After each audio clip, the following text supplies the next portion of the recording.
ભરુનારે વરસાદ અને વાવાઝોડું આવ્યું ને આપણી હાલત આવા પાકની થઈ ગઈ કઈક આવી સવારમાં જાગીને રેડી થઈ ગયા ને આપણું પ્રયાણ થઈ ગયું વાડી બાજુ. આ છે આપણી વાડીના કૂતરા. વાડી આવીને કૂતરા આવે એવું કોઈ દી બન્યું જ નથી ને આપણે પછી ત્યારબાદ નાખી દીધા કૂતરાને રોટલા. આપણે વાડીની અંદર પ્રવેશ લીધો પેલા કાકાનો છોકરો ક્યારનો આવી ગયો હતો અને આ છે આપણા કાકાનો પોયરો અને આ છે આપણી વાડીની ભીંડી. ત્યારબાદ દહક વાગી ગયા ને નાસ્તો આવ્યા હતા, નાસ્તો કરી લીધો ને આપણે પછી નીકળી ગયા પાણી ભરવા.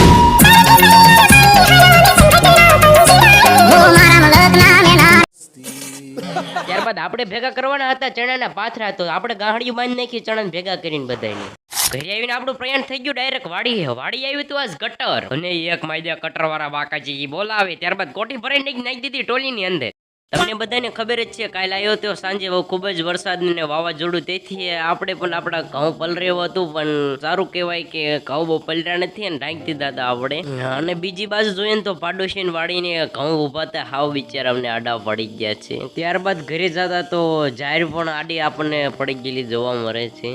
ત્યારબાદ આપણે આવી ગયા હતા ગામની ગામ પાદર વાડી આવેલી છે આપણા દાદાની. આપણી દાદાની વાડીએ પણ ડુંગળી બહુ આડી પડી ગયેલી છે. ત્યારબાદ આપણું પ્રયાણ થઈ ગયું હતું આઘી વાડી, અને આઘી વાડી આપણે ચણાનો ઢગલો કરેલો હતો તે પણ વિખાઈ ગયો છે. પોપટાની ઉડ્યું, થોડાક પાથરા ઉડી ગયા છે, કઈ વાંધો નહીં. આ બધા બાજુની વાડી વાળાને પણ ચણાના પાથરા પડ્યા, ઘણા બગડી ગયા, ઉડી ગયા છે. અને આપણી વાડીનો પોપૈયો પણ ભાંગી ગયો છે અને બધા પોપૈયા ખરી ગયા છે. साला ये दुख का खत्म नहीं होता बे।